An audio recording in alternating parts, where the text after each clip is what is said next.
കഴിഞ്ഞൊരു വീഡിയോയിൽ കളയാൻ വെച്ചിരിക്കുന്ന ഒരു വാർഡ്രോബിനെ നമ്മൾ മേക്ക് ഓവർ ചെയ്തെടുത്ത് ഒരു പുതിയൊരു വാർഡ്രോബ് ആക്കി ഇത് കാണിച്ചിട്ടുണ്ടായിരുന്നല്ലോ. അപ്പോൾ അതിൻ്റെ ബാക്കിയാണ് കേട്ടോ ഇത്. അപ്പോൾ അവിടുത്തെ ആ പെയിൻറ്റൊക്കെ അടിക്കുകയാണ്.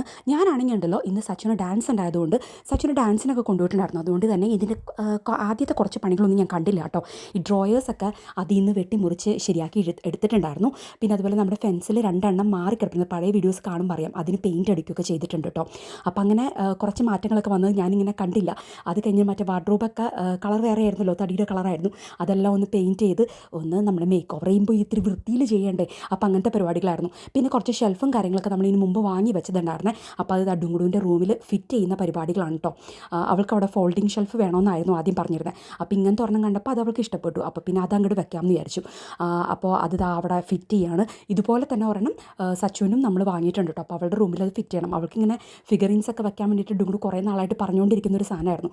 അപ്പോൾ അത് കണ്ടു കഴിഞ്ഞപ്പോഴേക്കും അവൾ ഹാപ്പി ആയിട്ടോ. അതിനുശേഷം എന്താ സച്ചിൻ്റെ റൂമിൽ നമ്മളത് കൊണ്ടുവന്ന് ഫിറ്റ് ചെയ്യാമെന്ന് വിചാരിക്കുന്നുണ്ട്. അവൾക്കാണെങ്കിൽ അവിടെ ട്രോഫിയും കാര്യങ്ങളും ഒക്കെ, അവളുടെ ട്രോഫി മെഡൽസ് എല്ലാം അവിടെ വെക്കണം എന്ന് പറഞ്ഞിട്ട് അതൊരു ഇതാക്കാൻ വേണ്ടിയിട്ട് ഇത് അവിടെ വെച്ചിട്ടുണ്ട് കേട്ടോ. ഇതുണ്ടല്ലോ ലെവലിംഗ് അറിയാൻ വേണ്ടിയിട്ടുള്ള സാധനമാണ്. ഇതെല്ലാവർക്കും അറിയായിരിക്കും. ഞാൻ ആദ്യമായിട്ട് കാണുന്നതുകൊണ്ട് ഞാൻ ഇപ്പോഴാണ് അറിഞ്ഞ് മനസ്സിലാക്കി വരുന്നത് കേട്ടോ. പിന്നെ നമുക്ക് 2 പെയിൻറ്റിങ്സ് ഉണ്ടായിരുന്നത് അത് അവിടെ ഫിറ്റ് ചെയ്യാൻ വേണ്ടിയിട്ടുള്ള നോക്കലായിരുന്നു. അത് ഞാൻ മുഴുവൻ വീഡിയോ എടുത്തില്ല. തൽക്കാലം എന്തൊക്കെയോ കുറച്ച് സാധനങ്ങൾ അവിടെ ഉണ്ടായിരുന്നതൊക്കെ അതിനകത്തേക്ക് എടുത്ത് വെച്ചിട്ടുണ്ട്. ബാക്കി നമുക്ക് പതുക്കെ ഓരോ സ്ഥലമായിട്ട് വൃത്തിയാക്കുന്നതിനോടൊപ്പം തന്നെ മേക്ക് ഓവറും കൂടി ചെയ്തെടുക്കണം.